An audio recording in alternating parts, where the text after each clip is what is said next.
Soft skill आजकाल खूप गरजेचे आहेत. त्यांचं अप्रायझल होत असतं, त्यांना सिनियर्स बघत असतात, ऑब्झर्व करत असतात, मग त्याची ग्रोथ होते. इंटर्नशिप खूप महत्त्वाची असते. आता बऱ्याच मुलांना घरात काम सांगितलेलं आवडत नाही, मग तिथे तुम्ही जेव्हा इंटर्नशिपला जाता तेव्हा तुम्हाला ती सवय करून घ्यायला बरोबर की आता मला कोणीतरी बॉस असणं, फ्युचरमध्ये स्कोप राहील, आताही आहे आणि मागेही होता. सायकोलॉजी हे AI रिप्लेस नाही करत. सायन्स घेतलंय किंवा घ्यायचंय, पण भविष्यात इंजिनिअरिंग किंवा मेडिकल नाही करायचंय. Bachelor in computer application, hospital इंडस्ट्रीमधले, मला बाहेर शिक्षण घ्यायचं, अब्रॉडला जायचं. वॉशिंग मशीन लावायचं सुद्धा माहित नाहीये आणि तिथे जाऊन तुम्हाला कपडे भांडी सगळं करायला लागणार आहे, त्याची तुमची तयारी आहे का? PSC UP सारख्या अवघड एक्झाम्स त्या मुलांना आता 7वी 8वी पासूनच त्याचं प्रिपरेशन करायला लावलं जातं. त्याच्यासाठी तुमचा प्लॅन बी परत रेडी पाहिजे. काही लोक 5 वर्ष 7 वर्ष 8 वर्ष करिअर करतात आणि त्यानंतर ते करिअर स्विच करण्याचा विचार करतात. जसा त्याचा जॉब त्यांनी सोडला तसं पहिलं त्याची आयडेंटिटी जाते.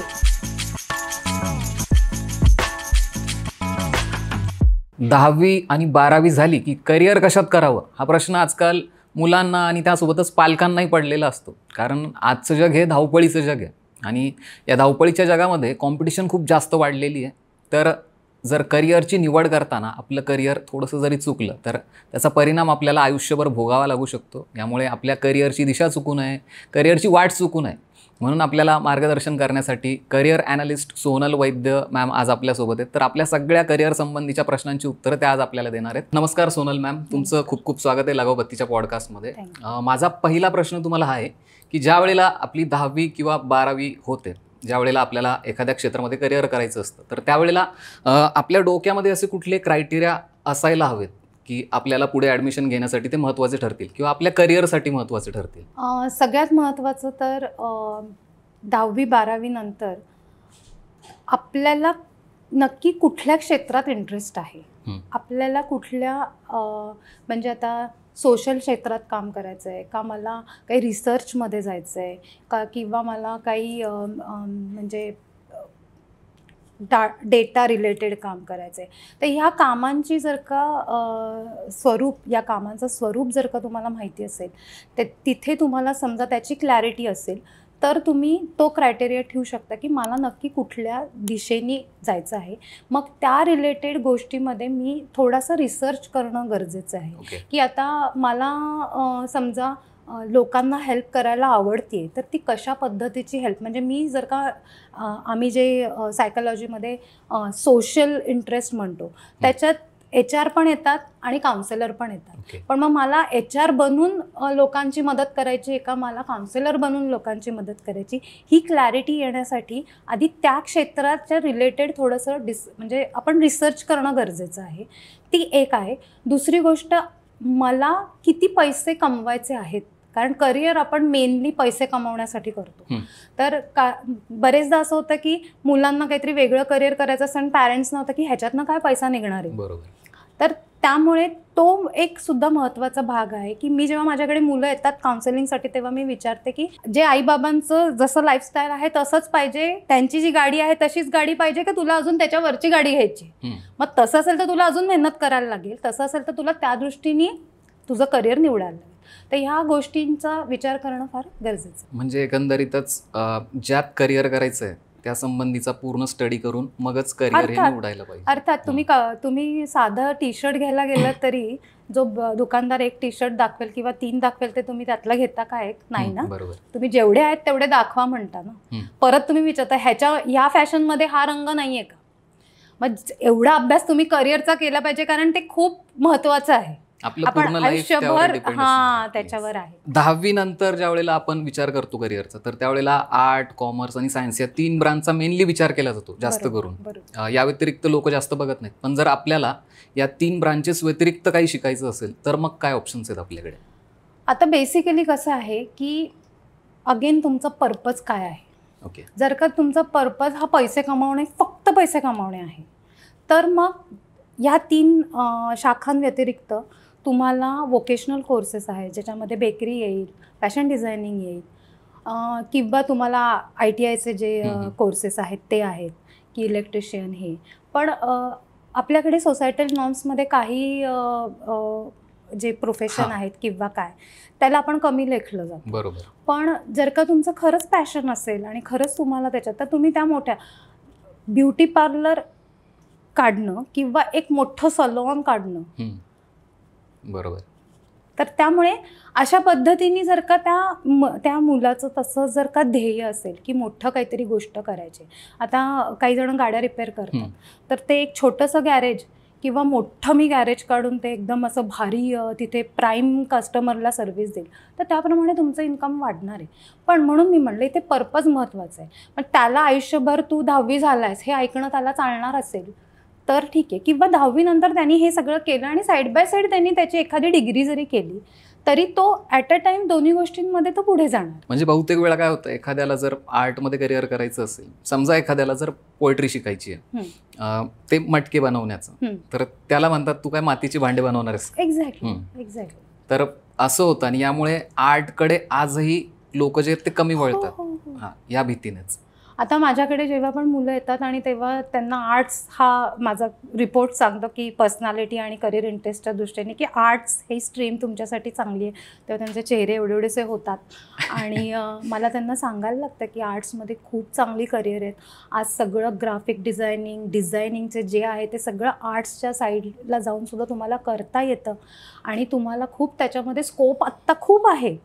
आणि तुम्ही फ्रीलान्सर म्हणून पण काम करू शकता किंवा कुठेतरी जॉबमध्ये पण तुम्ही करू शकता. आणि आर्टमध्ये पैसे नाही आहेत हा लोकांचा आजही गैरसमज, खूप मोठा गैरसमज आहे. आणि आपल्याकडे सायन्स या स्ट्रीमला इतकं जास्त महत्त्व दिलं झालंय. म्हणजे आता काय करायचंय तर बरेच पॅरेंट्स सांगतात तू एक काम कर, सेफर साईड तू सायन्स घे 12वी पर्यंत, मग नंतर बघ. पण त्याचे कॉमर्सचे किंवा आर्ट्सचे बेसिक्स नाही ना लर्न होते. त्याला तिथे परत शून्यापासून सुरुवात करायची आहे ग्रॅज्युएशनला, जर का त्याच्यानंतर त्यांनी शिफ्ट करायचा विचार केला तर. बहुतेक वेळा दबावाखाली मग ते निवडावं लागतं असं होतं बऱ्याचदा. म्हणजे जर आर्ट जरी घ्यायचं असेल किंवा कॉमर्स जरी घ्यायचं असेल तरी सायन्स घेऊन तो स्वतःचा बळी द्यावा लागतो. मग यावर काय करता येईल? समजा पॅरेंट्सलाही बहुतेक वेळा माहिती असतं की याचा कल कुठे आहे, तरी त्याला बळजबरी दुसरीकडे ॲडमिशन दिलं जातं. एकतर सांगू का, आत्ता माझ्याकडे अशा बऱ्याच 2-3 केसेस आल्या जिथे पॅरेंट्सनी असंच बळजबरी किंवा मुलांनी पिअर प्रेशरच्यामुळे सायन्स साईड घेतली आणि नंतर पुढे जाऊन ते अडकले. जेव्हा ते अडकले म्हणजे फेल झाले आणि एखाद विषय त्यांचा राहिला आणि त्या विषय क्लिअर करण्याच्या मागे त्यांची 2 वर्ष गेली. तिथे काय होतं माहिती आहे का, पैसा ठीक आहे, काही पॅरेंट्स मॅनेज करू शकतात, पण जे नाही मॅनेज करू शकत त्यांना पण तो एक मोठा खड्डा पडतो. दुसरी गोष्ट ना, मुलांचा कॉन्फिडन्स भयंकर लेवलवर कमी होतो आणि त्याला असं वाटतं I am good for nothing, सफर करावं लागतं आणि सफर होतो. आणि मग त्याला परत ते शून्यापासून सुरू करायचं, म्हणजे मागे जाऊन 2 वर्ष सुरू करायचं. त्यांचे जे फ्रेंड्स असतात ते 2 वर्ष 4 वर्ष पुढे गेलेले असतात. मग त्याला असं वाटतं मी मागं आहे खूप. आणि ती जी फेज असते ना, ती त्याच्यातनं पार करायला त्याला खूप श्रम स्वतःवर घालायला लागतात. काही जण त्याच्यामध्ये सॅडनेस होतो त्यांना, किंवा घरातच बसतात, कुठे सोशल होत नाहीत, काही नवीन शिकत नाहीत.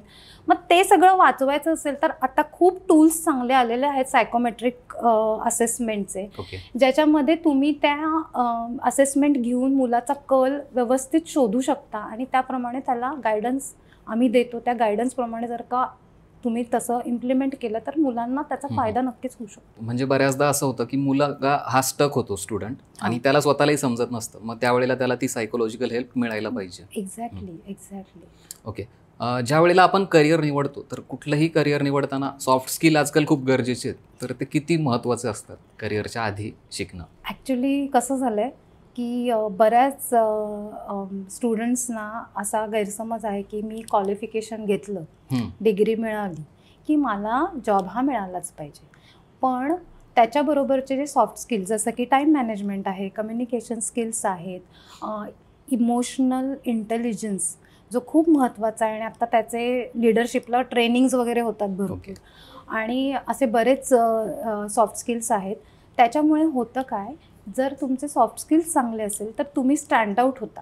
आता 2 कॅन्डिडेट जर का इंटरव्ह्यूला आले आणि एका कॅन्डिडेटला मार्क्स चांगले आहेत, सगळ्यात फर्स्ट क्लास विथ डिस्टिंक्शन आहे, दुसऱ्या कॅन्डिडेटला मार्क्स कमी आहेत, पण तो जे बोलेल ते कॉन्फिडेंटली बोलतोय, ठामपणे उत्तर देतोय, तर तुम्ही जॉब कोणाला द्याल? दुसऱ्या कॅन्डिडेट कॉन्फिडंट असेल, बरोबर. कारण आपल्याला जॉबमध्ये ते स्किल्स गरजेचे असतात की हा डिसिजन मेकिंग त्याचं, कॉन्फ्लिक्ट मॅनेजमेंट, हे असे बरेच स्किल्स आहेत. तर मी नेहमी माझ्याकडच्या मुलांना आता मी सांगतेच की तुम्ही तुमचं शिक्षण घेता घेता सॉफ्ट स्किल्स हे करा. मी तर इव्हन टीनेजर्सला पण सांगते की लाईफ स्किल्स शिका. का लाईफ स्किल्स? तर त्याच्याने तुमचा कॉन्फिडन्स बिल्ड होणार आहे. आज तुम्ही 10वी नंतर जगात एकदम जेव्हा जाणार आहे तेव्हा तुम्हाला लोकांशी बोलायचं कसं, मला जे पाहिजे ते नक्की मी समोरच्याला नक्की ॲप्रोप्रिएट शब्दात सांगून ते त्याला कळलं, ह्याला कम्युनिकेशन स्किल्स म्हणतात. तर हे येणं गरजेचं आहे. मुलं पॅरेंट्सचीच आज नीट बोलत नाही तर ते बाहेरच्या जगात कसे बोलणार? बरोबर. तर ते ह्यामुळे हे स्किल्स येणं खूप खूप गरजेचं. पण आपल्याकडे ना आजही कॉलेजमध्ये असेल, एखाद्या इन्स्टिट्यूटमध्ये असेल की सिलेबसला जास्त महत्त्व दिलं जातं, सॉफ्ट स्किलला अजिबात दिलं जात नाही. आणि यामुळे बरेचसे क्रायसिस आपल्याला जॉबवर बघायला मिळतात. हो, मग ते त्यांना ऑन द जॉब शिकायला लागतं, म्हणून त्यांची ग्रोथ ही हळू होते. जी कॅन्डिडेट ऑलरेडी सॉफ्ट स्किल्स शिकून आलेले असतात त्यांना माहिती असतं की ही सिच्युएशन मी कशी हँडल करायची. आणि मग त्यांना ऑब्व्हियसली त्यांचं अप्रायझल होत असतं, त्यांना सिनियर्स बघत असतात, ऑब्झर्व करत असतात, मग त्याची ग्रोथ होते. मग ह्या माणसाला परत वाटतं की अरे मी पण तेवढंच काम करतोय, मी पण जास्त वेळ देतोय, पण मला अप्रायझल रेटिंग कमी दिलं, त्याला अप्रायझल रेटिंग जास्त दिलं. पण हे असं नसतं. तुमच्याकडे काहीतरी स्किल्स असतात म्हणून ते ज्यांच्याकडे आहेत ते पुढे जातात. म्हणजे फक्त सॉफ्ट स्किल नसतील तर इतका त्रास आपल्याला सहन करावा लागतो नंतर भविष्यामध्ये. नक्कीच. ओके. आता नवीन नवीन ब्रांच आले आहेत, जसं की AIचं आता भरपूर वाढलेलं आहे, मशीन लर्निंग आहे. तर या क्षेत्रात आता मुलांचा ओढा जास्त दिसतोय. तर या क्षेत्रात जर करिअर करायचं असेल तर मग काय काय ऑप्शन्स आपल्याकडे आहेत आता या क्षेत्रात करिअर करायचं असेल तर पहिल्यांदा मी परत स्किल्सवर बोलेल की तुमचे प्रॉब्लेम सॉल्व्हिंग स्किल्स हे चांगले पाहिजेत. कारण तुम्हाला ते सगळं कोडिंग आणि हे तुम्हाला लँग्वेज आणि त्याला सुद्धा कोडिंगला सुद्धा लॉजिकल इंटेलिजन्स किंवा लॉजिकल स्किल्स लागतात. तर ते स्किल्स तुमचे चांगले पाहिजेत. आणि त्या दृष्टीने मग तुम्हाला ती लँग्वेज, एक पायथन लँग्वेज जी सगळ्या ह्याच्यासाठी कॉमन वापरली जाते, ती लँग्वेज आली पाहिजे. आणि सगळ्यात महत्त्वाचं मी सांगू का, आता हे ट्रेंड आहे म्हणून मी तिकडे जाण्यापेक्षा मला त्याचं पॅशन आहे का, बरोबर, हा प्रश्न विचारला पाहिजे. ट्रेंड आहे म्हणून मी तिथे जाणार, पण तिथे जे चाललंय ते माझ्या डोक्यात जात नाहीये किंवा मला ते आवडतच नाहीये, नाही आवडत. आणि आता हे प्रमाण दिसणार आहे येत्या काळात बरंचसं की ट्रेंड आहे म्हणून मुलं AI किंवा मशीन जनरेशन लर्निंगला ऍडमिशन घेत आहेत. हो, आता मुलांचा ट्रेंड काय झालाय, क्वालिफिकेशन घेण्यासाठी मी मगअप करणार, पाठ करणार आणि ते एक्झाम मध्ये उतरवणार, पण नॉलेज, बरोबर, तर नॉलेज गेन करणं हा ज्यांचा एम आहे ते पुढे जाणार. ओके. नुसते पाठ करून तुम्ही एक्झाम मध्ये मार्क मिळवणार, पण जेव्हा तुम्ही प्रत्यक्षात तिथे काम करायला जाणार तेव्हा तुम्ही जर का तुम्हाला आलं नाही तिथे काय, तर उपयोग काय? म्हणजे फक्त स्कोप आहे त्या ब्रांचला म्हणून आपण ऍडमिशन न घेता ज्यात आपल्याला इंटरेस्ट आहे ते घ्यावं. एकच फक्त म्हणजे मजेशीर म्हणून सांगते, माझ्या ओळखीत एक अशी मुलगी होती की जी कम्प्युटर इंजिनिअरिंग झाली होती. ती म्हणली की मी कॉमा सकट प्रोग्राम पाठ करायचे, म्हणजे मेमरीला हॅट्स ऑफ. मी काहीच म्हणत नाही की ओ एवढी मेमरी तुझी छान आहे, बट जेव्हा प्रत्यक्षात तुला जर का तो प्रोग्राम सांगितला कोणी रन कर, तर तुला नवीन बनवता येईल कोड कसं करणार, नाही येणार. त्यामुळे एवढं मेमरीवर, म्हणजे तुम्हाला मार्क्स मिळवण्यासाठी ठीक आहे तुम्ही मेमरीवर रिलाय राहा, तुम्हाला काय करायचं ते करा, पण when it comes to knowledge आणि हे तुम्हाला जॉबमध्ये गेल्यावर कळेल की ओ मला काहीच येत नाही, मग तुमच्या त्या 5 वर्ष दिलेल्याचा फायदा काय? तुम्ही फक्त पाठांतरासाठी ते 5 शाळेत आपण डेफिनेशन्स, थेरम असे पाठ करायचो. एक्झॅक्टली, काही गोष्टी पाठ करायलाच लागतात, पण पाठ करताना काही गोष्टींचं नॉलेज किंवा ते ज्ञान तुम्ही आत्मसात करायलाच पाहिजे, त्याच्याशिवाय तुमची ग्रोथ होणे नाही. इतकं इम्पॉर्टंट आहे अर्थात. तर AI आणि मशीन लर्निंग यामुळे आता काही कोर्सेस असे आहेत का की जे आउटडेटेड होऊन जातील या नवीन ब्रांचेसमुळे? असं बऱ्यापैकी म्हणलं जात आहे, पण त्याला व्हायला बराच वेळ लागेल. ओके. आणि त्याच्यामुळे एकदम असं काही आज आहे आणि उद्या नाही आहे असं काही होणार नाही आहे. ते सगळे गोष्टी, ह्या चेंजेस सगळे ग्रॅज्युअली होणार आहेत. आणि मग अशा वेळी जो ट्रेंड जसा आहे त्याप्रमाणे तसं शिकत जाऊन आपल्याला अपग्रेड करणं, इव्होल्युशन त्यात व्हावं लागेल. म्हणजे पूर्वीच्या काळी ना, आपल्या आईवडिलांच्या काळात किंवा काय, ते एक जॉबमध्ये असेल तर त्यांना शेवटपर्यंत ते स्किल सेट उपयोगाला पडायचं, त्यांना फार काही अपडेट व्हायला शिकायला लागायचं नाही. पण आताचं जग असं आहे ना की पटापट चेंजेस होतात आहेत, तर ते आपण स्वतःला अपडेट करणं आणि सतत शिकत राहणं इज द ओनली मंत्रा. सतत शिकत राहणं. जुन्या काळातले जे लोक होते, तर मी बघतो माझ्या आसपासून काही लोक आहेत की जे 30 वर्ष 40 वर्ष एकाच ठिकाणी काम करतायत, पण आज तशी परिस्थिती नाहीये. जितके तुम्ही इव्हॉल्व्ह व्हाल तितकी तुमची ग्रोथ मानली जाते. एक प्रश्न असा होता अजून की काही लोक 5 वर्ष 7 वर्ष 8 वर्ष करिअर करतात एखाद्या फील्डमध्ये आणि त्यानंतर ते करिअर स्विच करण्याचा विचार करतात. हे कितपत योग्य आहे? हे कसं आहे माहिती आहे का, व्यक्तिसापेक्ष आहे. समजा आता माझ्या प्रायोरिटीज काहीतरी वेगळ्या आहेत, तर मी तो कॉल घेऊ शकते. किंवा मला असं वाटतंय माझी ग्रोथच होत नाहीये, मी स्टक झाले. As a human, as professionally, personally माझी ग्रोथ व्हायला पाहिजे, ती ग्रोथ नाही होते आणि मला रोजचं काम हे फार बोर होतं आहे, मला ते काम करण्यात इंटरेस्टच नाही आहे. तर माझा जो 7 वर्षाचा एक्सपिरियन्स आहे तो एक्सपिरियन्स हे माझं संचित आहे ते, आणि मग त्याच्यात मी काय ॲड करू शकते आणि मग त्या पद्धतीने तो हे करणं म्हणजे जॉब स्विच करणं गरजेचं आहे. जर का तुम्ही एकदमच वेगळ्या फील्डमध्ये गेलात तर तुम्ही जेव्हा शून्यापासून सुरुवात करतात तेव्हा तुम्हाला तो काय म्हणता येईल ते, तुम्हाला तो रेझिलियन्स किंवा तुम्हाला तो म्हणजे ते पेशन्स ठेवणं गरजेचं आहे आणि तुमची मानसिकता तिथे खूप खंबीर असणं गरजेचं आहे. म्हणजे जर आपण करिअर स्विच करतोय तर आपली तितकी तयारी असणं गरजेचं आहे त्याच्यात. आणि म्हणजे असंच मला वाटलं आणि असंच मी केलं असं नाही न करता पूर्ण विचार करून त्याच्यावर पूर्ण त्याचा अभ्यास करून आणि मला काय काय चॅलेंजेस येतील, म्हणजे फायनान्शियली येतील का, सायकोलॉजिकल इमोशनल येतील का, असे सगळा विचार करून तो म्हणजे आता एखादी व्यक्ती जॉबमध्ये आहे आणि त्यांनी बिझनेस करायचं ठरवलं, तर जसा त्याचा जॉब त्यांनी सोडला तसं पहिलं त्याची आयडेंटिटी जाते, कारण तो सतत सांगत पहिल्यापासून सुरुवात होते त्याची. आणि तो सांगत असतो की मी अमुक कंपनीमध्ये अमुक पोस्टवर ही त्याची ओळख असते. ती त्याची ओळख संपते आणि त्याला पहिल्यापासून स्क्रॅचपासून सुरुवात करायला लागते. त्याला स्वतःचं अस्तित्व निर्माण करायला लागतं.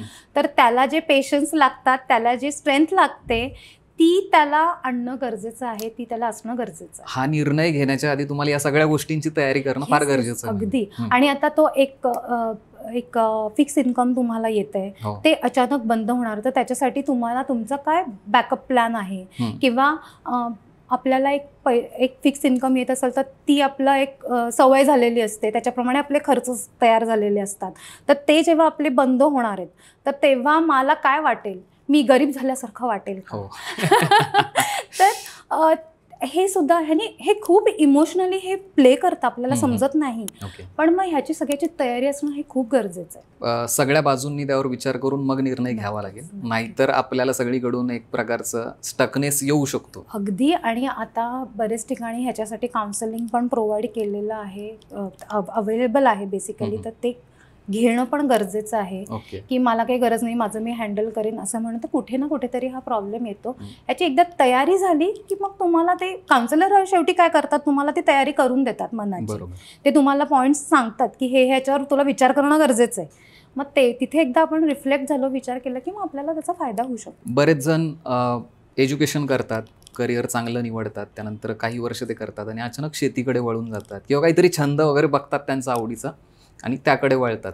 मग तिथे हा सगळा विचार करणं आपल्याला खूप जास्त गरजेचं. तिथे हा विचार करणं गरजेचं आहे. जे बरेच जण आहेत असे शेतीकडे वळलेले, त्यांना कदाचित सृजनशीलतेमध्ये आनंद मिळत असेल आणि कदाचित बरेचदा लोक हेल्थ फ्रीक असतात, तर तेव्हा ऑर्गॅनिक फार्मिंग करणं किंवा उगवणं, म्हणजे मला स्वतःला आधी मला त्याचा फायदा होईल आणि मग मी उरलेलं बाकीच्यांना विकून जे काय असेल करू शकतो. आणि बरेचदा त्यांचं फायनान्शियली ते स्टेबल असतात, तर त्यामुळे ते असा डिसिजन घेऊ शकतात. आणि एक आयुष्य म्हणजे एक करिअरच करावं असं कुठे लिहून नाही ठेवलेलं ना. You can always explore your life in, म्हणजे वेगवेगळ्या करिअरसाठी तुम्हाला वेगवेगळे एक्सपिरियन्स येणार आहेत. तुम्ही म्हणजे जेव्हा तुम्ही रिटायर्ड व्हाल किंवा एक 80-70 एजचे असाल, तेव्हा तुम्ही मागे वळून बघाल, तेव्हा तुमच्याकडे असा खूप सुंदर अनुभव, वेगवेगळे अनुभव येतील आणि तुम्हाला कळेल की त्यांनी तुमचं आयुष्य किती सुंदर बनलं. पण म्हणून मी असं नाही म्हणत की उठसूट प्रत्येकाने करिअर बदलावं. परत तुमच्या प्रायोरिटीज, तुमचे फायनान्शियल्स आणि तुमचं म्हणजे तुमचं पॅशन काय आहे त्याचा सगळ्याचा विचार करून, म्हणजे थोडंसं प्लॅनिंग करून आपण हा डिसिजन चांगल्या पद्धतीने घेऊ शकतो आणि त्यात सर्व्हाइव्ह पण करू शकतो. नक्की. ॲप्टिट्यूड टेस्ट घेतली जाते करिअरचं डिसिजन चेक करण्यासाठी. ती कुठल्या पद्धतीची असते, काय केलं जातं त्यामध्ये?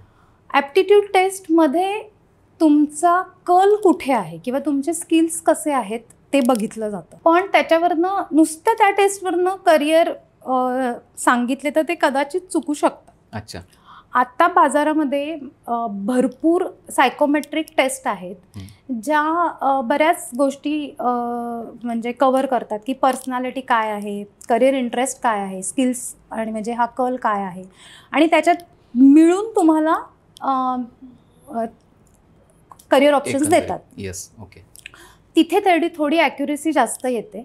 कारण कसं आहे, पर्सनॅलिटी बघणं का गरजेचं आहे. ऑल्दो पर्सनॅलिटी 21 वर्षापर्यंत बनते, तरी 0 ते 16 वर्ष किंवा जे काही 18 वर्ष 20 वर्ष जी काही पर्सनॅलिटी बनली त्याला आपण इग्नोर नाही करू शकत. बरोबर. इंट्रोवर्ट माणूस एकदम एक्स्ट्रोवर्ट नाही होणार, तो अडॅप्टेबल टू एक्स्ट्रोवर्ट होऊ शकतो.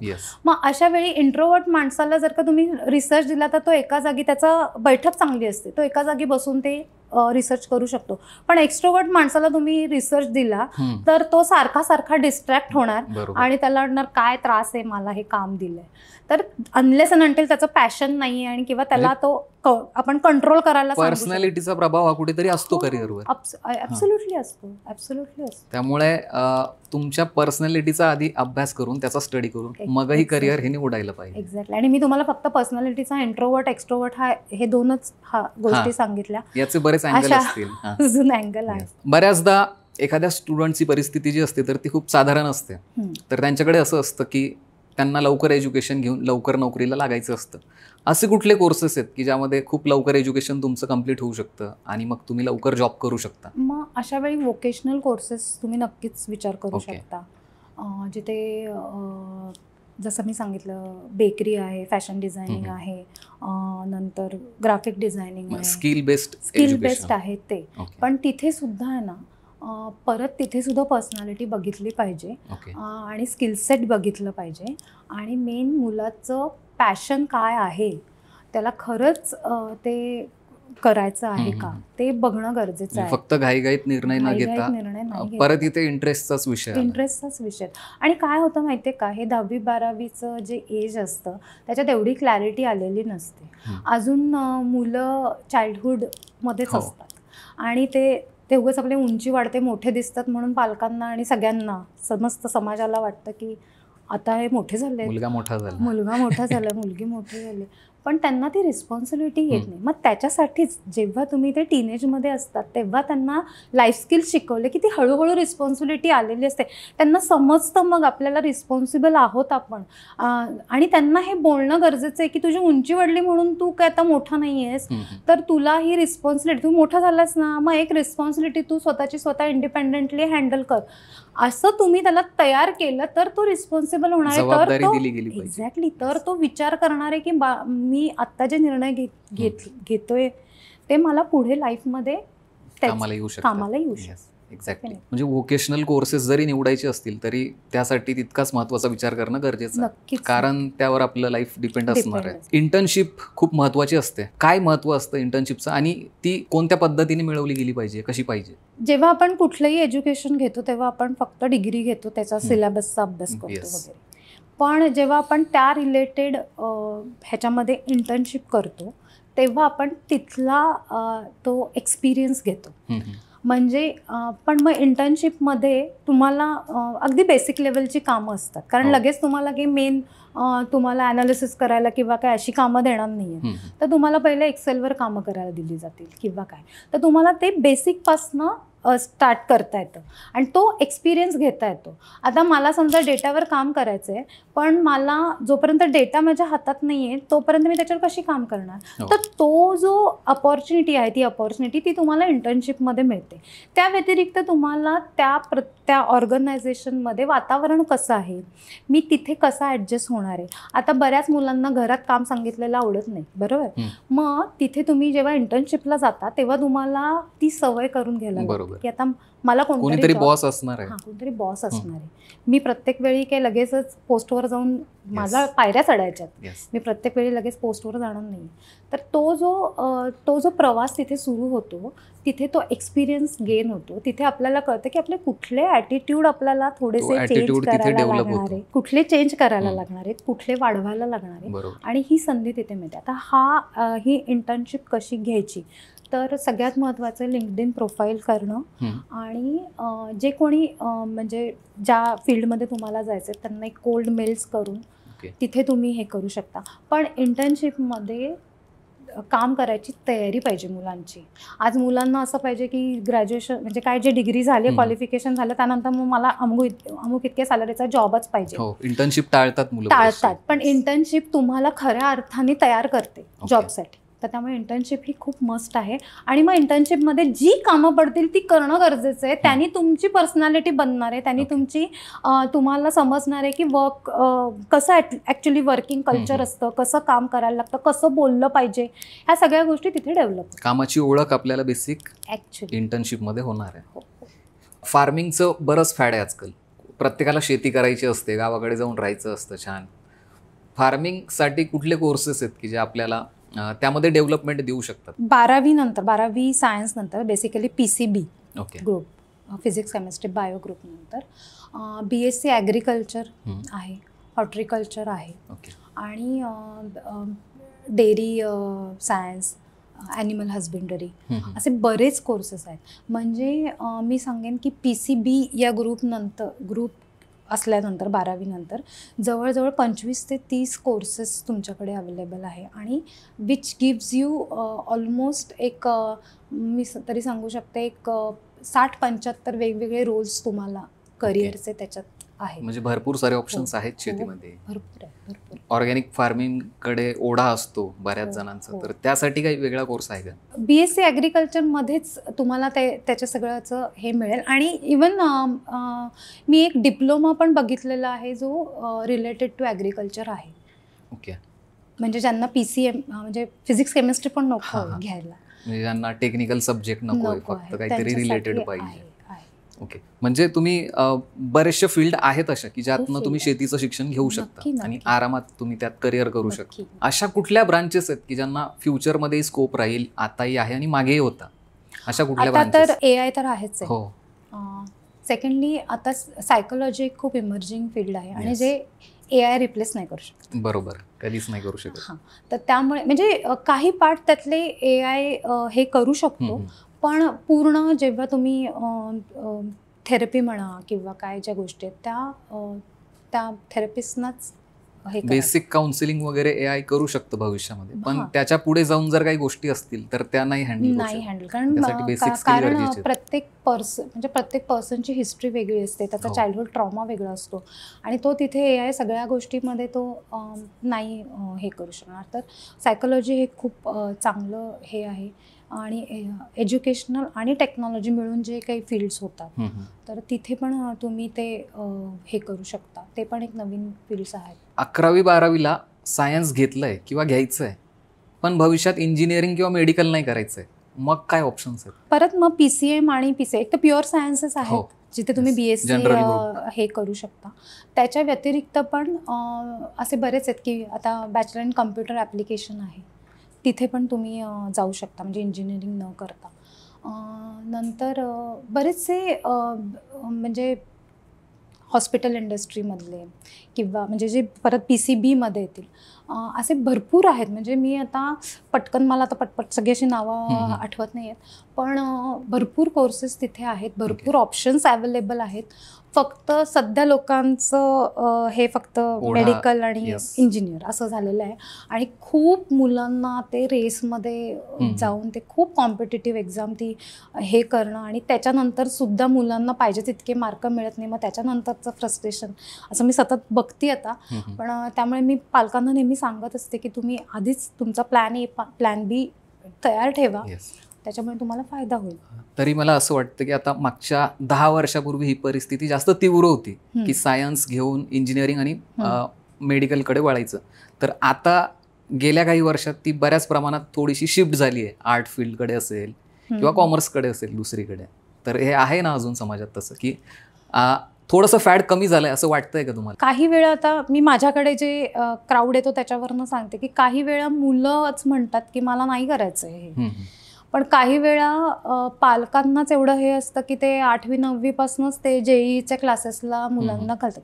चुकीचं आहे असं मी म्हणत नाहीये, पण तुमच्या पाल्याची तेवढी कपॅसिटी आहे का नाही ते चेक करणं गरजेचं आहे की आपण लादत तर नाहीये ना काही. अर्थात पालक हे मुलांच्या चांगल्या भवितव्यासाठीच विचार करत असतात, पण म्हणजे तेवढी जिद्द, तेवढं ते पॅशन त्यांच्यात आहे का नाही हे आधी. यालाच एक जोडून माझा प्रश्न आहे की MPSC UP सारख्या अवघड एक्झाम्स त्या मुलांना आता 7वी-8वी पासूनच त्याचं प्रिपरेशन करायला लावलं जातं, हे कितपत योग्य आहे? सगळ्यात महत्त्वाचं तर आधी जेव्हा तुम्ही गव्हर्नमेंट जॉबसाठी काही एक्झाम देताय तेव्हा तुम्हाला आधी बरेच गव्हर्नमेंटचे जॉब आहेत आणि सर्व्हिसेस आहेत, पण त्याच्यासाठी कुठल्या क्षेत्रात तुम्ही आधी बघताय ते क्लॅरिटी असली पाहिजे. आणि इथे एवढी कॉम्पिटिशन आहे तर त्याच्यासाठी तुमचा प्लॅन बी परत रेडी पाहिजे. काहीतरी तुम्ही साईड बाय साईड तुमचं एक पॅरलल करिअर चालू पाहिजे. तर इथे नाही मिळालं तर इथे तुम्ही स्टक नको व्हायला. बरोबर. तर हे करणं गरजेचं, कारण मुलं बरेचदा मी पण असं ऐकलेलं आहे की 5-5, 7-7 वर्ष ती परीक्षा देतच राहतात. आता तरी माझं लक लागेल, आता तरी लक लागेल, पण त्याच्यामुळे शेवटी आपण माणूस आहोत आणि आपल्याला लिमिटेशन्स असतात, आपल्याला इमोशन्स असतात. आपण सतत फेल्युअरमधनं एखादाच असतो की जो 10 फेल्युअर झाल्यानंतर तरी 11व्या फेल्युअरला उभा राहील. काही जण हे गिव्हअप करतात, नाही पॉसिबल. पण त्यांना मग त्याच्यामुळे असंही वाटू शकतं की मी ह्या एका एक्झाममध्ये फेल झालो तर मी माझ्या आयुष्यामध्ये फेल आहे, आणि हा मोठा किती लॉस आहे सांगा बरं. खूप जास्त. तर त्याच्यामुळे कॉम्पिटिटिव्ह एक्झाम देणाऱ्यांनी एक बॉर्डर स्वतःसाठी सेट केली पाहिजे. अगदी. आणि ते खूप गरजेचं आहे की मी एवढेच अटेम्प्ट देणार आहे, जे काय असेल 3 असेल 5 असेल, जे तुमच्या कुवतीनुसार तुमच्या ह्याच्यानुसार, पण मी तेवढेच देणार आहे आणि त्याच्यानंतर मी ठरवणार आहे मी काय करायचं. आणि साईड बाय साईड हे नाही झालं तर प्लॅन बी गरजेचा आहे. ओके, जर त्यांनी एखादा प्लॅन बी केला असेल तर त्यांना ऑप्शन म्हणून कुठले कोर्सेस प्लॅन बी साठी निवडता येतील? स्पर्धा परीक्षेचा अभ्यास करूनही ते तिथे वेळ देऊ शकतील इतका? क्रिएटिव्ह फील्डमध्ये इंटरेस्ट असेल तर ग्राफिक डिझायनिंग करू शकतात. नॉर्मल तुमच्या ग्रॅज्युएशनमध्येच तुम्हाला एखाद्या गोष्टीचा इंटरेस्ट वाटला तर त्या रिलेटेड कोर्स तुम्ही करू शकता. की काहींना कोडिंगमध्ये इंटरेस्ट असतो, मग कोडिंगचे पण काही कोर्सेस आहेत. काहींना ॲनिमेशनमध्ये असू शकतो, त्याचे पण कोर्सेस आहेत. पण ते त्या म्हणजे त्याचं ब्रेनस्टॉर्मिंग झालं पाहिजे कुठेतरी. म्हणजे परत तिथे हा एक प्रश्न येतो की कुठेतरी एक अधिकारी लेवलला जायचं होतं आणि आता ग्राफिक डिझायनिंग करावं लागतंय किंवा हा कोर्स करून हे काम करावं लागणार आहे, तर याच्याशी कसं डील करता येईल मग त्यांना? हा खूप अवघड मुद्दा आहे. आपण जेव्हा एखाद्या गोष्टीसाठी प्रिपेअर होत असतो तेव्हा आपण डायरेक्ट फायनल रिझल्टचाच विचार करून, म्हणजे तो करावा नाही असं नाही, पण ते जिथे आपण अगदी जवळ झालो की आता मी मला सिलेक्ट झालेलं आहे, आता मी अधिकारी होणार आहे. पण मी UPSC MPSC देते म्हणजे मी अधिकारी नाही होणार. मी FY MBBS ला आहे म्हणजे मी डॉक्टर झाले का? नाही. माझा तो प्रवास पूर्ण झाल्याशिवाय, म्हणजे ती रेसमध्ये असल्यावर ती लाईन आपण क्रॉस केल्यानंतर आपण आपल्याला डिक्लेअर करतो की मी जिंकलो किंवा मी ती रेस कंप्लीट केली. मग तुम्ही आधीच सुरुवातीच्या टप्प्याला स्वतःला डिक्लेअर कशाला करून मोकळे होताय? त्याने तुम्हाला लोड येईल, प्रेशर येईल. एक्झॅक्टली. तर ते पहिलं आधी ते बंद करायला पाहिजे की आधीच माइंडसेट की मी प्रयत्न करतोय, झालं तर हे, नाही तर हे, आणि आय एम ओके विथ. हा ऍक्सेप्टन्स असणं गरजेचं. ही योग्य पद्धत राहील त्यासाठी आणि हे सोपंही पडेल. हो. आणि जेव्हा तुम्ही रेडी असता, तुमचा माइंड जेव्हा ऍक्सेप्टन्स मूडवर असतं तेव्हा मग तुम्हाला जास्त त्रास नाही होत. बरोबर. जेव्हा तुम्ही आधी तयारच नसता की मग मी काय हे ग्राफिक डिझायनिंग, पण असं पण होऊ शकतं ना की ग्राफिक डिझायनिंग करता करता त्याच्यातच एवढा कल जास्त आला किंवा मला इंटरेस्ट जास्त आला की मी स्वतःहून म्हणेन की मला नाहीच द्यायचा 3रा अटेम्प्ट, मला ह्याच्यात चांगलं इन्कम मिळते आणि मला ह्याच्यातच जास्त इंटरेस्ट येतोय. असे उदाहरणं आहेत की कॉम्पिटिटिव्ह एक्झाममध्ये ते सक्सेस नाही झाले पण त्यांनी दुसरं करिअर निवडलं आणि त्यात ते चांगल्या ठिकाणी आज चांगल्या पोस्टवर आहेत. असू शकतात. बऱ्याच वेळा असं झालंय, हे एक्झाम्पल आहे. कारण कसं आहे, परत मी म्हणेन की हे जे वय असतं करिअर चूज करायचं, तिथे आपले काहीही क्लॅरिटी आलेली नसते.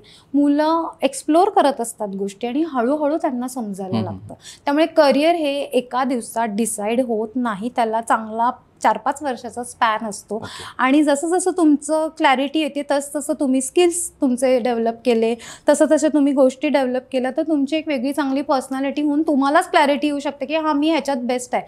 आत्ता मी मुलांना विचारलं तुमच्या स्ट्रेंथ काय आहेत, तर त्यांना सांगता येत नाही, कारण त्यांना माहितीच नसतं. तेवढं विचारच स्वतःवर वगैरे माहित नसतं, कारण विचारच नाही करत स्वतःवर. मग जेव्हा तुम्ही त्यांना अशा वेगवेगळे स्किल्समध्ये शिकवता, तेव्हा त्यांना त्याचं एक्सपोजर मिळून ते तिथे पुढे जाऊ शकतात, तो विचार करू शकतात. आज आपण स्वतःवर आज प्रत्येक स्वतःची इमेज ना ही आपल्या पॅरेंट्स आणि आपल्या आजूबाजूच्या लोकांमुळे झालेली असते. तर मला विचारलं की तू तुझ्यात छान काय, तर मी म्हणेन मी गाणं चांगलं म्हणते असं माझी मैत्रीण म्हणते. अगं तू म्हणतेस का नाही, तुला वाटतंय का नाही, तो सेल्फ अवेअरनेस नाहीये, तो आधी आणणं गरजेचं आहे. ही गोष्ट तेवढीच महत्वाची आहे यामध्ये, की स्वतःला तितका रस पाहिजे त्यामध्ये, तरच तुम्ही ते डिसाईड करता. कुणी तुम्हाला चांगलं म्हणतंय म्हणून तुम्ही ते नाही करू शकत. एक्झॅक्टली. ओके, दुसरा प्रश्न असा आहे की विदेशात बऱ्याच मुलांना आकर्षण असतं की मला बाहेर शिक्षण घ्यायचं, अब्रॉडला जायचं, तर त्यासाठी काय सोय असते किंवा स्कॉलरशिप्स आपल्याला विदेशात जाण्यासाठी कुठून मिळू शकतात? आता ह्याचं जास्त डिटेलिंग तुम्हाला जे स्टडी अब्रॉड काउन्सिलर असतात ते देतात. ओके. पण त्याच्यासाठी बेसिक जे आहे ते तुम्हाला IELTS ची जी एक्झाम असते, ज्याच्यामध्ये इंग्लिश तुमचं जे बेसिक इंग्लिश जे त्या लेवलचं पाहिजे ते एक मेन क्रायटेरिया असतो. आणि मग तुमचे बाकीचे मार्क्स वगैरे ते सगळं येतं. पण सगळ्यात महत्त्वाचं म्हणजे इथे सुद्धा पर्पज फाइंड आउट करणं गरजेचं आहे की बाबा तुला बाहेरच्या देशात का जायचंय. हाऊस म्हणून नाही जाऊ शकत. हाऊस म्हणून किंवा ते एक स्टेटस को म्हणून नाही जाऊ शकत. माझ्या आई वडिलांकडे भरपूर पैसे पडलेत आणि म्हणून मग मी जाणार आहे, असं नाही करून उपयोग. तुम्हाला खरंच त्याच्यात इंटरेस्ट आहे का, तिथे येणारे चॅलेंजेस तुम्हाला म्हणजे तुम्ही त्याला डील करू शकता का. आजची काही मुलं एवढी पॅम्पर्ड आहेत की ज्यांना वॉशिंग मशीन लावायचं सुद्धा माहीत नाही आहे, आणि तिथे जाऊन तुम्हाला कपडे भांडी सगळं करायला लागणार आहे, त्याची तुमची तयारी आहे का. मी हा प्रश्न जेव्हा मुलांना विचारलाय ना तेव्हा ते ब्लँक गेलेले आहेत, कारण हा पुढचा विचार केला गेला नसतंच केलेला. त्यांना फक्त सगळं असं सगळं छान छान जे आहे ते दिसतं, पण त्याच्या मागचं जे वरचं चकचकीत पाहिलेलं असतं त्या मागचा विचार. आणि अगदी ह्याच्याने म्हटलं मी तिथे जाऊन नोकरी करेन पार्ट टाइम वगैरे, अरे चालणार आहे तू तिथे त्या रेस्टॉरंटमध्ये ॲज अ वेटरचं करणार आहेस काम. आपली अजून सोसायटी तेवढी प्रिपेअर नाही झालेली आहे. तिथे जाऊन तुम्हाला ठीक आहे ओळखत नाही कोणी म्हणून, पण जर तर तुम्ही ते काम करताना रोज आत मरत असाल तर फायदा काय, उपयोग नाहीये. तुम्ही तुमच्या सेल्फ तुमचा कॉन्फिडन्स म्हणा किंवा सेल्फ एस्टीम म्हणा त्याला तुम्ही कमी करत चालला. स्टेटस म्हणून आपण ते नाही सर्व्हाइव्ह करू शकत त्या ठिकाणी. ओके, फॉरेन लँग्वेजेस किती गरजेच्या आहेत शिकणं? फॉरेन लँग्वेजेसचा आजकाल खूप म्हणजे फायदा आहे. जरी AI ट्रान्सलेट करत असेल तर तुम्ही बघितलं असेल ChatGPT-वरनं की ते कसं प्रत्येक शब्दशः ट्रान्सलेट करतं आणि ते आपल्याला लगेच आपण वापरू नाही शकत, इसेन्स होत नाही. तर त्यामुळे फॉरेन लँग्वेजेस नक्कीच ते तुम्हाला कुठल्याही क्षेत्रात उपयोगाच्या आहेत. मी माझ्या ओळखीत एक आहेत मॅडम, त्यांनी फॉरेन लँग्वेजेसवर त्यांचा अख्खा बिझनेस डेव्हलप केलेला आहे आणि त्यांची अख्खी ती इन्स्टिट्यूट त्यांना गुगलकडनं हे मिळालेलं आहे की ट्रान्सलेशनसाठी, आणि खूप छान बिझनेस त्यांचा चालू आहे. म्हणजे तिथे म्हणजे तुम्ही शिकून नोकरी नाही तर त्याला बिझनेसचं पण रूप देऊ शकता. म्हणजे ट्रान्सलेशनची जी ब्रांच आहे करिअरची ती पण एक संधी आहे. ट्रान्सलेशन आहे, त्याच्यात इंटरप्रिटेशन आहे, त्याच्यात आता बरेच सगळे तुमचे जे यूट्यूबचे म्हणा किंवा OTT-वरचे जे सोशल मीडिया की ते तुम्हाला तिथे ते हे लागतात, सबटायटल्स लागतात. मग तिथे ते सबटायटल्स जर का एकदम ट्रान्सलेटेड असेल तर कसं वाटतं, आणि तेच जर का व्यवस्थित असेल तर ते हळूहळू म्हणजे तिथे तो स्कोप तेवढा वाईड आहे, भरपूर वाईड स्कोप आहे त्याला. बऱ्याच व्हेरियस ब्रांचेस अशा आहेत की ज्यांच्याबद्दल लोक अवेअर नाहीयेत, एक्सप्लोर केलेलं नाहीये, त्याच्यातनं काय करता येईल ह्याचा विचार केलेला नाहीये. मी आता जोपर्यंत जसं बघते तसं मला समजते की कुठल्याही एका गोष्टीला तुम्ही जर का त्याच्यावर विचार केला, त्याच्यावरचे नीड्स फाइंड आउट केले, तर त्याला तुम्ही कुठे नेऊ शकता, नक्कीच नेऊ शकता. आवड असेल तर तुम्ही आवड असेल तर तुम्ही त्याच्याबद्दल विचार करत राहा, तुम्हाला आपोआप आयडियाज क्रिएट होणार आहेत की ह्याचं हे करता येईल, हे करता येईल, ते करता येईल. पालकांचं मत किती विचारात घ्यावं एखाद्या पाल्याने, त्या मुलाने करिअर निवडताना? अर्थात आता स्पॉन्सर पालकच करत असतात. येस. आणि बरेचदा पालकांच्या काही ड्रीम्स असतात की माझ्या मुलांनी हे व्हावं. इथे ना मी सांगेन की पालकांचा आणि मुलांचा संवाद असणं खूप गरजेचं आहे की, आणि तिथे पालकांनी पण मुलाला एक डिफरंट इंडिव्हिज्युअल आहे असं जेव्हा बघितलं जाईल, तेव्हा तुम्हाला एका थर्ड आय व्ह्यूनी तुम्ही जेव्हा बघाल की या मुलाच्या खरंच स्ट्रेंथ काय आहेत, की किंवा खरंच ह्याला जमणार आहे का नाही. आता एकच एक्झाम्पल देते. माझ्याकडे एक 4 दिवसापूर्वी एक आले होते काउन्सिलिंगसाठी. तर त्यांना त्यांच्या मुलांनी इंजिनिअरिंगच करावं असं वाटत होतं, कारण ते स्वतः इंजिनियर होते आणि त्यांचा इंजिनिअरिंग रिलेटेड बिझनेस होता. जेव्हा सायकोमेट्रिक असेसमेंट केली तेव्हा त्या मुलाचं लॉजिकल इंटेलिजन्स हे फारच कमी होतं. आणि मी त्यांना सांगितलं तुम्ही आत्ता जरी, ते म्हणजे टाकूयात ना, पाण्यात पडल्यावर पोहायला लागेल मूल, एवढं काय त्यात. तर मी म्हणलं नाही तुम्ही टाकू शकता, पण तुमच्यात जी जिद्द आहे ना, त्यामुळे मी नाही का केलं, मी पण गावातनं आलोय, मी नाही का केलं, तुमच्यात जी जिद्द आहे किंवा होती तेवढीच जिद्द तुमच्या मुलात आहे का नाही ह्याची गॅरंटी तुम्ही देऊ शकता का. बरोबर. तेव्हा ते शांत झाले आणि म्हणलं आत्ता ह्या रिपोर्टवरनं जर का तुम्ही त्याला टाकलं तर तो पुढे जाऊन अडकण्याची शक्यता आहे. म्हणजे थोडक्यात काय की जर का तुम्ही म्हणून इथे ना पालक आणि मुलं आणि तुम्ही सायकोमेट्रिक टेस्टचा हे घेऊन साधारण तुम्हाला काय आहे पिक्चर त्याची क्लॅरिटी एकदा आली की मग तुम्ही ठरवू शकता दोघं मिळून की बाबा हे केलेलं चांगलं राहील का, हे चांगलं राहील. आणि तिथे मुलांना पुढचे भविष्यातले प्रश्न विचारणं गरजेचं आहे की तुला काय पाहिजे, पॅरेंट्सचा किती आयुष्याच्या किती वयापर्यंत सपोर्ट राहणार आहे. म्हणजे मी माझ्या मुलीला म्हणते 21 वर्षानंतर मी तुला पाळणार नाहीये. कारण का असं बोलते, कारण सो दॅट आत्तापासूनच त्यांनी विचार करा की मला 21 वर्षानंतर काय करायचंय. अर्थात मी तिला म्हणलं मी तुला काही घरात हात धरून हाकलून नाही टाकणार, पण आय एक्सपेक्ट की तू जबाबदारीची जाणीव करून देणं. तर हे आधीच पालकांनी ठरवलं पाहिजे. नंतर 25व्या वर्षानंतर अजून मुलाला नोकरी नाही, मग खाता पिता त्याला बोलणं हा सोल्युशन नाहीये अजिबातच. एक्झॅक्टली. बऱ्याच घरांमध्ये आज ही कंडिशन आहे हेच होतं की 25-27 वर्षापर्यंत मुलगा बेरोजगार आहे आणि त्याला घरातून टोमणे ऐकावे, आणि मग नंतर ते पालकांना रिअलाइज होतं की आता तो काही करत नाही, त्यांनी काहीतरी करायला पाहिजे. आधी त्याला द्या ना जबाबदारीची, त्यावेळेला वेळ गेलेली असते, मग उपयोग नसतो. आणि ते मूल फ्रस्ट्रेटेड पण असतं, सगळं करून त्याला नाही मिळत आहे जॉब. येस. तर मग तुम्ही त्यांनी पण पालकांशी बोललं पाहिजे की मी हे केलेलं आहे, हे मला करायचं आहे, मग मला कुठेतरी गायडन्स द्या. आणि बऱ्याच पालकांना असं वाटतं की मी जो देतो ते गायडन्स परफेक्टच आहे, असं नाही. आता प्रोफेशनल हेल्प घ्यायला पाहिजे. पालकांची मानसिकता त्या दृष्टीने करिअरच्या बाबतीत पालकांनी समजून घ्यायला पाहिजे. हो, अगदी. बरं, आपलं करिअर आणि आवड याचा ताळमेळ कसा साधता येईल? आता बरेचदा असं होतं की करिअर हे पैशासाठी केलं जातं आणि आवड काही तेवढा पैसा देऊ शकत नाही. हो. मग तेव्हा तुम्ही एखादा आठवड्यातला एखादा दिवस तुमच्या आवडीसाठी द्या. त्या आवडीतनं तुम्हाला जर का काही अर्न करता आलं असेल तर अजून चांगलं, नाही करता येत असेल तरी ते माझ्या मनासाठी आहे हे करणं गरजेचं आहे. मेंटल पीस मिळू शकतं. आता कितीतरी लोक, आता ना खरं सांगू का, आपण जे डिजिटल झालो आहोत ना, त्यांनी इतक्या ऑपॉर्च्युनिटीज ओपन झाल्यात. कितीतरी लोक आहेत ना फक्त शनिवार रविवारी टूर्स घेऊन जातात, का तर त्यांना एक्सप्लोर करायला आवडतं आणि त्यांना कोणतरी ग्रुप पाहिजे आणि मग ते ट्रेकिंग करतात किंवा लोकांची कंपनी मिळते, नवीन लोक भेटतात. पण मग तो त्या शनिवार रविवार साठी तो अख्खा वीक ते किती त्रासातला असेल तर काढू शकतो. मग असं लिंक करणं गरजेचं. आता एखाद्याला ड्रॉइंगची आवड आहे तर कंपल्सरी शनिवार रविवारातनं मी तो वेळ काढणार आणि ते ड्रॉइंग करणार. हे जेव्हा केलं जातं तेव्हा मग माणूस आपोआप ते शनिवार रविवारची वाट बघतो आणि त्याच्यातली जी ती एनर्जी मिळते ती आठवड्यासाठी पुरेशी असते. म्हणजे हा एक खूप चांगला सोल्युशन होऊ शकतो की तुमची आवडही तुम्ही जपता आणि तुमचं करिअरही एका बाजूला चालू आहे. नाहीतर तुम्ही साईड हॉस्टेल तशा प्रकारे करू शकता की तुम्हाला डिझायनिंगची आवड आहे तर काहीतरी ग्राफिक डिझायनिंग शिकून ते करणं, किंवा बरेचसे स्टार्टअप असतात जे कमी पैशात तुम्हाला हे करायला आणि तुम्हाला क्रिएशनचा आनंद आणि त्यांना कमी पैशात ते मिळणं. मग असं तुम्ही लिंक करून तुमचं म्हणजे त्याच्यात पैसे, आवड आणि करिअर हे बॅलन्स होऊ शकतं. नक्कीच होऊ शकतं. एक कन्सेप्ट आहे करिअर ब्रेक नावाची. म्हणजे एखाद्या विशिष्ट ठराविक काळापर्यंत आपण करिअर करतोय, जॉब करतोय, सगळं व्यवस्थित सुरू आहे. त्यानंतर आपल्याला अचानक वाटतंय की आता मी खूप मेंटली स्टक झालो आणि मला ब्रेक घ्यायचा आहे, 6 महिने, 8 महिने, 1 वर्ष. हे योग्य होऊ शकतं का? किती योग्य आहे? ब्रेनला ब्रेकची तर गरज असतेच. फक्त प्रॉब्लेम कुठे येतो? पैशाचा. मग जर का तुम्ही आधीच ते फंड्स तसे तयार करत गेलात, तुमच्या सॅलरीतनं तो भाग काढत गेलात आणि मग तुम्ही आता बऱ्याच ऑर्गनायझेशनमध्ये सबॅटिकल लीव्ह असते की तिथे तुम्ही तो करिअर ब्रेक घेऊ शकता. तसे तुम्ही ब्रेक घेऊ शकता.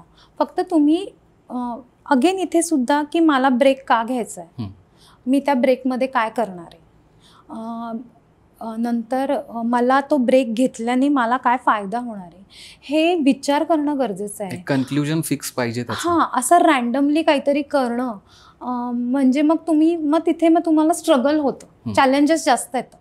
तेच तुम्ही जर का आधीच काहीतरी प्लॅन करून विचार करून केलेलं असेल तर तुम्हाला त्याच्यातले पुढचे हिकअप्स जे असतात ते माहिती असतात की काय होऊ शकतं आणि तुम्ही प्रिपेअर राहू शकता त्याच्यासाठी. त्यामुळे आणि ब्रेक घेणं काही चुकीचं नाही. आता आपल्याकडे हा कन्सेप्ट थोडासा हे आहे, पण बाहेरच्या देशात असे ब्रेक ते कंटिन्यूस घेतात, सोडतात जॉब, परत जॉईन होतात. फक्त इथे मी म्हणून म्हटलं तुमचे फायनान्शियल स्ट्रॉंग असणं गरजेचं आहे की जेणेकरून तुमच्याकडे 3 महिन्याची सॅलरी पैसे रेडी आहेत, 6 महिन्याचे रेडी आहेत, थोडंसं प्रिपरेशन करून आपण तो निर्णय सहज घेऊ शकतो. आणि मी तर म्हणते की प्रत्येक माणसानी आणि जर IT मध्ये असेल तर त्या व्यक्तीने तर करावंच करावं. का तर मग त्याला तो 3 महिने तू ब्रेक घेऊन जर का तो त्याला फिरायची आवड असेल, फिरून आला तर त्याला ती एनर्जी खूप जास्त असणार आहे आणि दॅट विल म्हणजे ती मोटिवेट करू शकते की हां चल आता मी पुढच्या वर्षी पण मी असं काहीतरी करून मी असा ब्रेक घेऊ शकतो. दरवर्षी तसं करणं शक्य होऊ नाही शकत, पण डिपेंड्स ना तुम्ही किती पार्ट काढताय, तुमचा इन्कम किती आहे, तुमचा खर्च किती आहे, तुम्ही कशावर खर्च करताय. पण करिअरवर याचा परिणाम होऊ शकतो का? करिअरवर याचा परिणाम आता तुमचं जॉब प्रोफाईल काय आहे, तुम्ही कुठल्या पोस्टवर आहात, तुमचं काम तिथे किती महत्त्वाचं आहे, किंवा तुम्ही तुमच्या त्या सायकलप्रमाणे तुमच्या सुट्ट्या प्लॅन करताय का, किंवा तुमचा ब्रेक प्लॅन करताय का. आता IT मध्ये शक्यतो नोव्हेंबर डिसेंबर हे जरा स्लो असतात किंवा डिसेंबर जानेवारी वगैरे असं थोडे स्लो असतात. मग तिथे तुम्ही तो ब्रेक घेतला तर तुमचं फार असं काही अडणार नाही. म्हणजे जर तुमचा CV बघितला आणि एखाद्याच्या CV मध्ये समजा प्रत्येक वर्ष 2 महिने मिसिंग आहे असं दिसलं तर त्याचा परिणाम होऊ शकतो ना. पण 2 महिने मिसिंग आहे ह्याचा परिणाम जर आपण असं म्हणू की CV मध्ये, पण तो करिअर ब्रेक म्हणजे आता इथे अगेन CV वर कधी होईल, जेव्हा तुम्ही तो जॉब सोडताय तेव्हा. तुमच्या सुट्ट्या तर काय CV वर येणार नाही, पहिली गोष्ट. दुसरी गोष्ट, उरलेले 10 महिने जर जो एकदम पॅशनली काम करत असेल आणि त्याला प्रमोशन घेत असेल किंवा त्याचा परफॉर्मन्स अप्रायझल छान होत असेल तर हा प्रश्न येतच नाही ना. बरोबर. तर नक्कीच हा पॉडकास्ट 10वी 12वी असेल किंवा करिअर करणारे लोक असतील, जे जॉब वर्किंग असतील, त्यांच्यासाठी खूप महत्त्वाचा ठरू शकतो. तर तुम्ही खूप महत्त्वपूर्ण माहिती आम्हाला दिली आहे. तर करिअर संदर्भातली ही माहिती तुम्हाला कशी वाटली आम्हाला कमेंट करून नक्की सांगा आणि अशीच माहिती मिळवण्यासाठी आमच्या लगावबत्ती या YouTube चॅनलला नक्की सबस्क्राईब करा.